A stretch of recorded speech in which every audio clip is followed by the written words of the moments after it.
하나님은 언제나 우리의 편이 되어 주시는 것은 아닙니다. 우리가 의롭고 경건한 삶을 살 때 하나님은 우리의 편이 되어 주십니다. 그러나 우리가 의롭지 못하고 경건하지 못할 때 하나님은 우리의 편이 되어 주시지 않습니다. 오히려 우리를 심판하십니다. 우리는 이것을 명심해야 할 것입니다.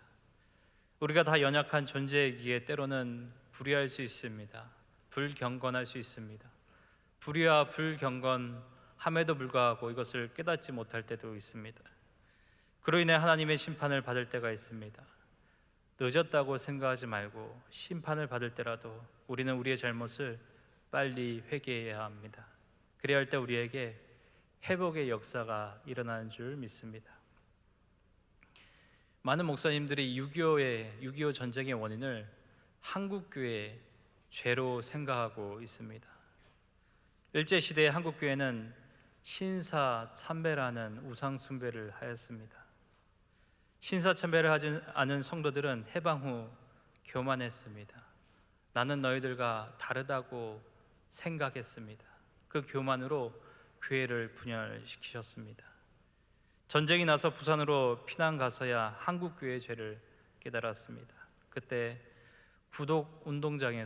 부산의 구독운동장에서 선교사님들과 목사님들과 장로님들과 성도님들이 함께 모여서 회개하였습니다. 우상 숭배했던 것을 회개하였고 또 서로 분열했던 죄를 회개하였습니다. 대한민국의 회복은 그때부터 시작되었습니다. 하나님은 언제나 우리의 편이 되어 주시는 것은 아닙니다. 우리가 의롭고 경건한 삶을 살 때는 우리의 편이 되어 주십니다. 하지만 우리가 경건하지 못하고 하나님 앞에 바로 서지 못한다면 하나님의 심판을 받을 것입니다. 우리가 다 연약한 존재이기에 때로는 불의할 수 있습니다. 불경건할 수가 있습니다. 그럼에도 불구하고 깨닫지 못할 때도 있습니다. 그로 인해 하나님의 심판을 받을 때가 있습니다. 늦었다고 생각하지 말고 심판받을 때라도 우리는 우리의 잘못을 빨리 회개해야 합니다. 그래야 할 때 우리에게 회복의 역사가 일어나는 것입니다. 요즘 뉴스에서 자주 등장하는 단어 중에 하나가 삭발입니다. 삭발과 같은 퍼포먼스를 하는 이유는 이렇다 저렇다 말하는 것보다 더욱 강력하고 분명한 메시지를 전달할 수 있기 때문입니다. 그런데 삭발이라는 것이 현대 사회에 들어와서 처음으로 생긴 것은 아닙니다. 성경에도 삭발의 그런 말씀이 있습니다. 어느 날 하나님께서 에스겔에게 삭발하라고 명령하십니다. 먼저 에스겔에게 면도날처럼 날카로운 칼을 준비하라고 하셨습니다. 그리고 삭발하라고 합니다. 머리카락뿐만 아니라 수염까지도 다 잘라버리라고 합니다. 그리고 저울을 이용하여 그 깎은 머리카락과 수염을 정확히 3등분하라고 시키셨습니다. 3분의 1은 성 안에서 불에 태우라고 합니다. 3분의 1은 성 주위에서 칼로 치라고 합니다. 마지막 3분의 1은 바람에 날려 보내라고 합니다. 에스겔이 보여주는 이 삭발에는 어떠한 메시지가 있겠습니까? 오늘의 본 말씀을 지나 조금만 내려가면 그 삭발의 의미가 정확히 기록되어 있습니다. 바로 에스겔 5장 12절에 나와 있습니다. 다 같이 읽겠습니다. 너희 가운데에서 3분의 1은 전염병으로 죽으며 기근으로 멸망할 것이요 3분의 1은 너의 사방에서 칼에 엎드러질 것이며 3분의 1은 내가 사방에 흩어버리고 또 그 뒤를 따라가며 칼을 빼리라. 아멘. 에스겔의 머리와 수염의 3분의 1은 성 안에서 불에 태우라고 합니다. 그것은 예루살렘 백성 중 3분의 1이 전염병에 걸려 죽거나 굶어 죽는다는 뜻입니다. 에스겔의 머리와 수염의 3분의 1은 성 주위 사방에서 칼로 치라고 합니다. 그것은 예루살렘 백성 중 3분의 1이 성 밖에서 칼에 맞아 죽는다는 뜻입니다. 에스겔의 머리와 수염의 3분의 1은 바람에 날려 보내라고 합니다. 그것은 예루살렘 백성 중 3분의 1이 사방으로 흩어지게 된다는 뜻입니다. 이렇게 하나님은 에스겔의 삭발을 통해 예루살렘을 향한 강력한 메시지를 보여주셨습니다. 하나님께서 언어를 통하지 않고 이스라엘에게 이야기하지 않으시고 에스겔에게 삭발을 하게 하신 이유는 바로 말이 통하지 않아서입니다. 하나님께서는 예레미야를 통해서 오래전부터 심판의 메시지를 선포하게 하였습니다. 그럼에도 불구하고 남유다 백성들은 정신을 차리지 못했습니다. 그러다 결국 하나님의 심판을 받게 됩니다. 그 심판은 바벨론의 공격이었습니다. 바벨론의 공격으로 나라는 피폐해지고 너무나 많은 유다 백성들이 포로로 끌려가게 됩니다. 이쯤 되면 자신들의 죄를 깨달을 때가 되었습니다. 그러나 남유다 포로들은 그렇지 않았습니다. 자신들이 했던 불의와 불경건은 회개하지 않았습니다. 단지 예루살렘 회복과 포로 해방만을 기다렸습니다. 그렇게 하나님은 이번에는 에스겔을 보냅니다. 남유다 백성들이 바벨론의 포로로 끌려갈 때 에스겔도 포로가 되어 같이 끌려갑니다. 끌려가서 왜 바벨론의 공격을 받게 되었는지, 왜 남유다 백성들이 포로가 되었는지 그들에게 선포하게 합니다. 그러나 남유다 포로들은 여전히 깨닫지 못했습니다. 아예 귀를 막았습니다. 심지어 에스겔이 말하지 못하도록 그의 말을 듣기 싫어서 그를 감금해 버릴 때도 있었습니다. 남유다 포로들의 영적 상황이 이렇다 보니 하나님은 에스겔을 통해 삭발과 같은 여러 퍼포먼스를 통해 더욱 강력한 메시지를 그들에게 전달했던 것입니다. 오늘 본문 말씀을 통해 우리가 기억해야 할 두 가지 영적 교훈이 있습니다.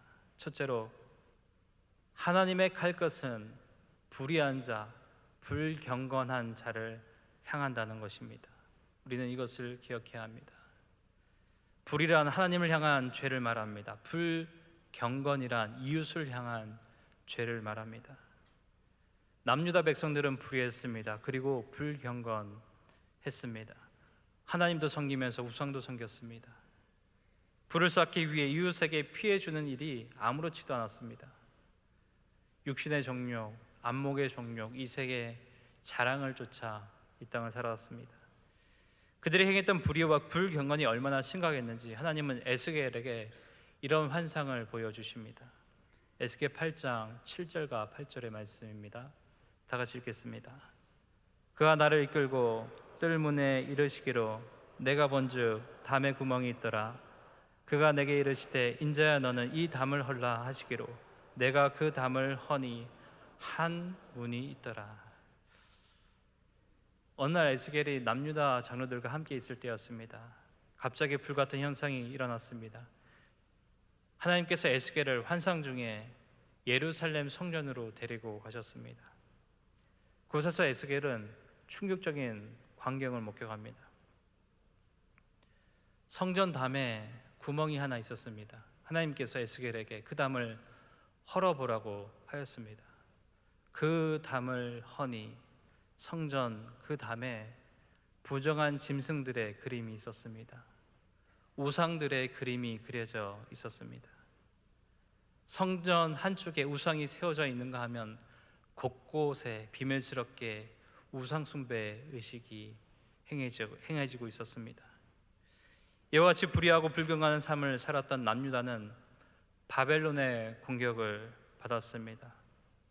그 공격은 겉으로는 바벨론의 공격처럼 보였지만 사실은 하나님의 공격이었습니다. 하나님의 심판이었습니다. 사실 하나님의 칼 끝은 불의하고 불경건한 자를 향한다는 이 경고의 말씀은 가나안 땅에 살기 전부터 있었습니다. 요단강 건너 여호수아가 여리고 근처에 있었습니다. 어떤 사람이 갑자기 칼을 들고 여호수아 앞에 나타났습니다. 깜짝 놀란 여호수아는 물었습니다. 아군이냐 적군이냐? 이렇게 질문하면 어떻게 대답해야 합니까? 나는 아군입니다. 나는 적군입니다 라고 대답해야 합니다. 제가 한번 여러분들에게 묻겠습니다. 아군입니까? 적군입니까? 네, 옆에 졸고 있는 분한테 대답해 주시기 바랍니다. 아군입니까? 적군입니까? 네, 우리는 아군이죠. 우리는 한 신앙 공동체입니다. 이렇게 대답해야 합니다. 그런데 이 사람은 희한하게 대답합니다. 아니다. 아군이냐 적군이냐 물으면 아군입니다, 적군입니다 대답해야 되는데 아니다 라고 대답을 합니다. 우리 졸고 있는 옆에 분들에게 한번 대답했으면 좋겠습니다. 아니다. 잘 때가 아니다. 무슨 대답이 이렇습니까? 짜장면입니까? 짬뽕입니까? 물으면 어떻게 대답하겠습니까? 짜장면입니다 아니면 짬뽕입니다 라고 대답해야 합니다. 그런데 짬짜면 이렇게 대답하시는 분이 있습니다. 그냥 짜장면 한 그릇, 짬뽕 한 그릇 시켜서 나눠 먹으면 됩니다. 짬짜면 이건 좀 아니라고 생각합니다. 이 사람의 대답이 완전 짬짜면입니다. 문맥과 전혀 상관없이 대답합니다. 아니라 나는 여호와의 군대 장관이다 이렇게 대답합니다. 아군이냐 적군이냐 물으면 그냥 아군입니다 심플하게 대답하면 되지 않습니까? 그런데 이 천사는 아니라고 해놓고 사람 헷갈리게 여호와의 군대 대장이다 라고 대답을 합니다. 아마도 이 여호와의 군대 대장은 대화하는 방법을 새로 배워야 할 것 같습니다. 그런데 사실 겉으로 보기에는 문맥에 맞지 않는 대화 같지만 이 여호와의 군대 대장의 대답에는 이스라엘의 오해를 깨는 깊은 영적 교훈이 있었습니다. 이번 군대 대장의 대답에는 여호와의 군대 대장이라고 꼭 이스라엘의 편이 아니라는 뜻이 담겨 있었던 것입니다. 이스라엘의 편이 될 수도 있고 이스라엘의 편이 안 될 수도 있다는 그런 대답입니다. 이스라엘이 하나님 편에 설 때 여호와의 군대 대장은 이스라엘을 위해 싸울 것입니다. 반대로 이스라엘이 하나님 편에 서지 않을 때 여호와의 군대 대장은 이스라엘과 싸울 것입니다. 이해가 되십니까? 이스라엘을 위하여 싸우는 것과 이스라엘과 싸우는 것은 다른 것입니다. 큰 성 여리고와의 싸움에서 승리하고도 작은 성 아이성과의 싸움에서 패배한 이유가 여기에 있습니다. 말씀을 지켜 하나님께 순종했더니 하나님의 편에 섰더니 여리고 성이 무너졌습니다. 그러나 모든 것을 진멸하라는 하나님의 말씀에 불순종했더니 하나님의 편에 서지 않으니 아이성 전투에서 패배하게 됩니다. 이 자리에 있는 저와 여러분들도 하나님에 대한 오해가 깨지길 바랍니다. 하나님은 무조건 내 편이라고, 하나님은 축복의 하나님이라는 오해가 깨지기를 바랍니다. 우리가 하나님 편에 설 때 하나님은 우리를 위해 싸우십니다. 하지만 우리가 하나님 편에 서지 않을 때 하나님은 우리와 싸우십니다. 하나님의 갈 것이 불의한 남유다 백성과 불의했던 이스라엘 백성에게 향했듯이 우리에게 향할 수가 있는 것입니다. 우리가 하나님 앞에서 불의한 삶을 살 때, 우리가 하나님 앞에서 불경건한 삶을 살 때 하나님의 갈 것은 우리를 향한다는 것을 우리는 명심해야 할 것입니다. 오늘 본 말씀을 통해서 기억해야 할 두 번째 영적 교훈은 나에게 있는 불의와 나에게 있는 불경건을 먼저 회개해야 한다는 것입니다. 그리할 때 우리에게 회복의 축복이 임할 것입니다. 하나님께 지었던 그리고 이웃에게 지었던 죄가 있다면 먼저 회개해야 합니다. 그리고 하나님 앞에 서야 합니다. 그래야 우리의 인생에 축복이 임할 수가 있습니다. 그런데 이렇게 회개하고 회복하는 일을 방해하는 강력한 적이 있습니다. 누구겠습니까? 바로 완고한 우리 자신입니다. 시멘트처럼 굳은 우리 마음입니다. 우리는 이것을 깨달아야 합니다. 어떤 목사님의 간증입니다. 이 목사님이 젊을 때 굉장한 열등감에 쌓여 있을 때가 있었다고 합니다. 자신이 너무 약하고 부족한 것이 많고 못하는 것이 많아서 문제라고 생각했습니다. 그리고 이 문제를 가지고 한참을 기도했습니다. 저는 너무 약합니다. 저는 너무 부족한 것이 많습니다. 저는 너무나 못하는 것이 너무나 많습니다. 이렇게 하나님께 오랫동안 기도했습니다. 그런데 한참이 지나 하나님으로부터 충격적인 응답을 받았습니다. 목사님은 자신이 너무 약하고 부족한 것이 많고 못하는 것이 많아서 문제라고 생각했는데 주님이 말씀하시기를 너는 너무 강해 라고 대답을 하셨습니다. 차라리 약하면 내가 어떻게 해보겠는데 너는 너무 강해서 문제야, 이런 응답을 받았다고 합니다.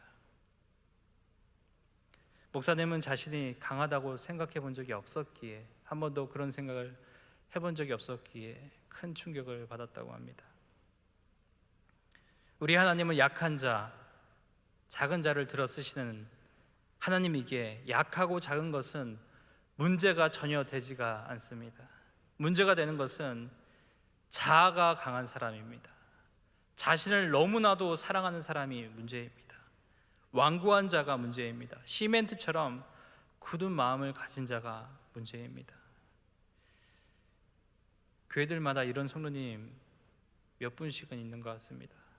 성경 읽자고 하면 성경 읽을 수 없는 100만 가지 이유를 댑니다. 큐티하자고 하면 큐티할 수 없는 100만 23개의 이유를 댑니다. 죽어도 못하겠습니다, 이런 경우도 있습니다. 사랑하자, 용서하자 그러면 그건 죽어도 못하겠습니다. 이 집사 김집사만 빼고 사랑하겠습니다 라고 이렇게 대답하는 경우도 있습니다. 하나님께서 최근에 저에게 주시는 말씀도 사랑으로 바로 세워라는 말씀입니다.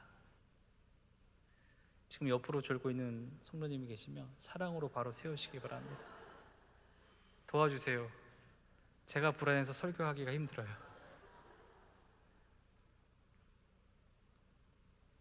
사랑해야 합니다. 용서해야 합니다. 회개해야 합니다. 그리고 하나님 앞에 서야 합니다. 그런데 그렇게 못한 이유는 바로 완고한 우리 자아 때문입니다. 완고한 나의 자아 때문입니다. 시멘트처럼 굳은 나의 마음 때문입니다. 그렇게 우리는 우리의 죄를 깨달을 수 있고 회개할 수 있는, 그리고 주님의 말씀에 순종할 수 있는 부드러운 마음을 갖기를 늘 기도해야 합니다. 에스겔 36장 26절의 말씀 마지막으로 우리 다시 한번 에스겔 36장 26절의 말씀 다 같이 읽어보도록 하겠습니다. 또 새 영을 너희 속에 두고 새 마음을 너희에게 주되 너희 육신에서 굳은 마음을 제거하고 부드러운 마음을 줄 것이며. 바벨론의 공격이라는 하나님의 큰 심판을 받고도 에스겔을 통해서 계속해서 회개와 심판의 메시지를 받고도 자신의 죄를 깨닫지 못하고 회개하지 못하는 남유다를 회복시키기 위해서 하나님께서 가장 먼저 하시는 일이 무엇입니까? 굳은 마음을 제거하고 부드러운 마음을 부어주시는 것입니다. 우리가 어렵고 경건한 삶을 살기 위해 가장 필요한 것이 바로 이 부드러운 마음입니다. 나의 불의와 불경건을 회개하고 하나님의 말씀에 순종할 수 있는 부드러운 마음이 우리에게 있어야 합니다. 우리의 마음이 시멘트처럼 굳은 마음이 아니라 부드러운 마음이 되도록 우리는 늘 기도해야 합니다. 그리고 하나님 앞으로 나아가야 합니다. 어느 노 부부의 고백입니다. 이 노 부부가 신혼 때 이혼할 위기가 있었다고 합니다. 그런데 그 이혼 사유가 참으로 재밌습니다. 남편이 밥을 해놓고 밥 드시라고 하면 제때 안 온다는 겁니다. 이게 이혼 사유입니다. 항상 밥이고 국이고 다 씻고 난 다음에 그 다음에 와서 밥을 드신다는 겁니다. 이것이 너무 속상했습니다. 남편이 빨리 와서 따뜻한 밥과 따뜻한 국을 맛있게 먹어야 마음이 기쁠 건데, 이 남편은, 이 남의 편 같은 남편은 꼭 다 식은 후에 와서 밥을 먹는다는 것입니다. 그래서 속이 너무 상했습니다. 이런 남편과는 도저히 살 수 없다 라는 생각이 들었습니다. 그래서 이혼을 결심했습니다. 그래도 신앙이 있는지라 하나님 앞에 먼저 기도했습니다. 하나님, 어떻게 이런 남편과 평생 살 수 있겠습니까? 이혼하게 허락하여 주시옵소서 기도를 했다고 합니다. 근데 아무리 기다려도 응답이 없었습니다. 도저히 함께 살 수 없는 남편 같은데 하나님께서는 오랫동안 응답하지 않았습니다. 그렇게 한동안 힘든 시간을 보냈습니다. 그리고 어느 날 기도하는데 갑자기 이런 생각이 들었다고 합니다. 하나님은 나의 하나님이고 하나님은 축복의 하나님인데, 하나님은 나의 삶을 불행하도록 그렇게 두시는 하나님이 아닌데 나의 삶을 왜 이렇게 불행할까, 고통스럽까. 그리고 깨달아졌습니다. 아, 나도 모르게 사단에게 속고 있었던 거구나. 사단에게 속고 있었던 거구나 깨달아졌습니다. 그리고 마음을 지키지 못했던 것을 회개하고 이혼의 위기를 극복했다고 합니다. 기도하면 됩니다. 하나님 앞으로 나아가면 됩니다. 그러면 하나님께서 우리에게 굳은 마음을 제거하시고 부드러운 마음을 부어 주십니다. 그러면 나의 잘못이 깨달아지는 것입니다. 그러면 먼저 회개가 나오는 것입니다. 그렇게 우리의 인생에 회복이 시작되는 것입니다. 사랑하는 성도 여러분, 기도하시기 바랍니다. 특별히 완고한 나의 자아가 사라지도록 시멘트처럼 굳은 마음이 녹아지기를 기도하시기 바랍니다. 그러면 깨달아지게 되어 있습니다. 회개하게 되어 있습니다. 그러면 회복이 임하고 축복이 임한다는 것을 믿으시기 바랍니다. 지난주 수요일 10시 40분에 교회 앞마당에서 담임 목사님의 삭발식이 있었습니다. MBC, CBS, CTS 기자들이 이것을 취재하였습니다. 담임 목사님을 걱정하는 많은 성도님들이 그리고 장로님들이 함께 하셨습니다. 그리고 대구 경북 구국 기도운동본부의 목사님들도 함께 계셨습니다.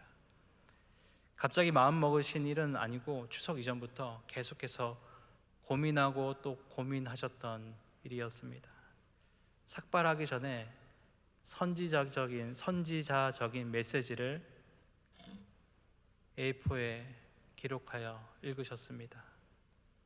그 메시지를 오늘 주부에 실었습니다.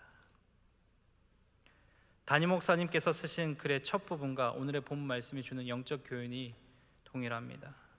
이 말씀을 통해 우리가 기억해야 하는 것은 먼저 나의 불의와 나의 불경건을 회개해야 된다는 것입니다. 우리가 이것을 기억해야 합니다. 그리고 한국교회의 불의와 한국교회의 불경건을 우리는 끌어안고 회개해야 합니다.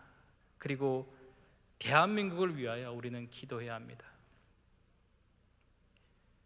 처음에는 원고에 조국을 위해 기도합시다 라고 적어놓고 좀 이상하다라는 느낌이 들어서 원고를 고쳤습니다. 그래서 대한민국을 위해 기도합시다 라고 원고를 고쳤습니다. 제 아들의 이름을 민국이라 지었으면 아마도 수차례 대한민국을 위해 기도합시다 라고 수차례 외쳤을 것 같습니다. 대한민국을 위해 기도해야 합니다. 나라와 민족을 위해 기도해야 합니다. 나의 죄와 한국교회의 죄와 우리 대한민국의 죄를 끌어안고 함께 기도하는 대구 서문교회 모든 성도님 되길 축복합니다.